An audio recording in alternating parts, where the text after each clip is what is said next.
قوم سمود ایک قدیم عرب قوم تھی جو ہجر یا مدائن صالح موجودہ سعودی عرب کے شمالی علاقہ مدینہ اور تبوک کے درمیان میں آباد تھی۔ یہ لوگ حضرت نوح علیہ السلام کی قوم عاد کے بعد پیدا ہوئے، اسی لیے قرآن کی سورہ اعراف میں فرمایا گیا اور ہم نے قوم عاد کے بعد سمود کو بھیجا۔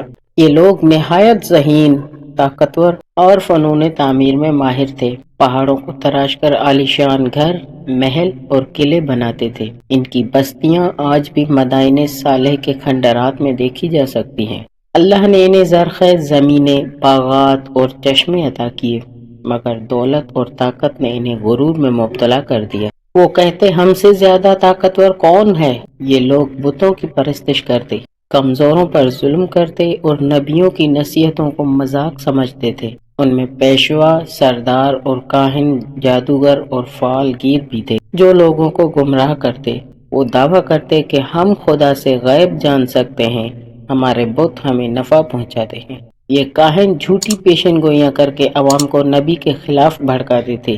وہ نبی صالح علیہ السلام کے معجزات کو جادو کہتے اور لوگوں کو دھوکہ دیتے کہ یہ نبی نہیں، جادوگر ہے جو تمہیں اپنے تابع بناتا ہے۔ اللہ نے انہی قوم میں سے ایک صالح شخص کو نبی بنا کر بھیجا، حضرت صالح علیہ السلام۔ وہ خود اسی قبیلے کے معزز تھے۔ جوانی میں نہایت نیک، صادق القول اور عقل مند مشہور تھے۔ انہوں نے اپنی قوم کو توحید کی دعوت دی۔ اے میری قوم، اللہ ہی کی عبادت کرو، تمہارے لیے اس کے سوا کوئی معبود نہیں۔ صالح علیہ السلام نے انہیں سمجھایا کہ اللہ نے تمہیں زمین میں آباد کیا، تمہیں نعمتیں دیں، تو اب اس کا شکر ادا کرو، ظلم چھوڑ دو اور انصاف قائم کرو۔ مگر قوم کے سردار بولے، اے صالح، پہلے تم ہم میں امید کا مرکز تھے، اب تم اپنے آباء و اجداد کے معبودوں سے ہمیں روکنے لگے ہو۔ حضرت صالح کی قوم نے کہا، اگر تم سچے ہو تو کوئی نشانی دکھاؤ۔ ان کی خواہش تھی کہ پہاڑ سے ایک زندہ اونٹنی نکلے۔ حضرت صالح علیہ السلام نے دعا کی اور اللہ کے حکم سے ایک عظیم الشان اونٹنی پہاڑ کی چٹان سے زندہ نکل آئی۔ یہ معجزہ سب نے دیکھا۔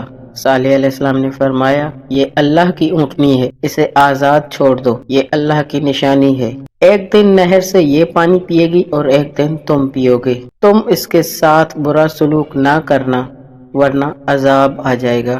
کچھ دن تک قوم نے حکم مانا، لیکن پھر ان کے سرداروں اور کاہنوں نے لوگوں کو بہکایا۔ اونٹنی روز چشمے سے پانی پیتی تو پورا دن اس کا حق ہوتا اور اگلے دن سب انسان اس نہر سے پانی پیتے۔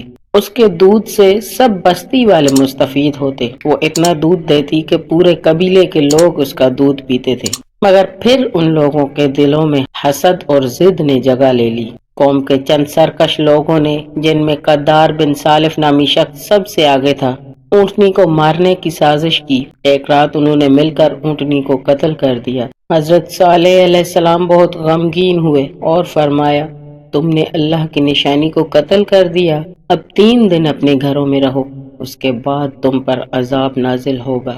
کاہنوں نے قوم سے کہا کہ یہ تو جھوٹا ہے، دیکھتے ہیں 3 دن میں کیا ہوتا ہے۔ پہلے دن ان کے چہروں کا رنگ پیلا ہوا، دوسرے دن سرخ رنگ ہو گیا اور تیسرے دن ان سب کے چہروں کا رنگ کالا ہو گیا، اور چوتھے دن صبح کے وقت ایک زوردار آسمان سے چیخ آئی، زمین لرز اٹھی اور ساری قوم ہلاک ہو گئی۔ قرآن کہتا ہے، پھر انہیں ایک زبردست آواز نے آ لیا اور وہ اپنے گھروں میں اوندھے پڑے رہ گئے۔ پہاڑوں کی وہی چٹانیں جو ان کے فخر کی علامت تھیں، ان کی قبریں بن گئیں۔ حضرت صالح علیہ السلام اور ان کے چند مخلص ساتھی ایمان والے تھے، وہ نجات پا گئے۔ آخر میں اس اسٹوری سے پیغام ملتا ہے کہ طاقت اور علم غرور میں بدل جائے تو ہلاکت قریب آ جاتی ہے۔ اللہ کی نشانیوں سے کھیلنا تباہی کا سبب بنتا ہے۔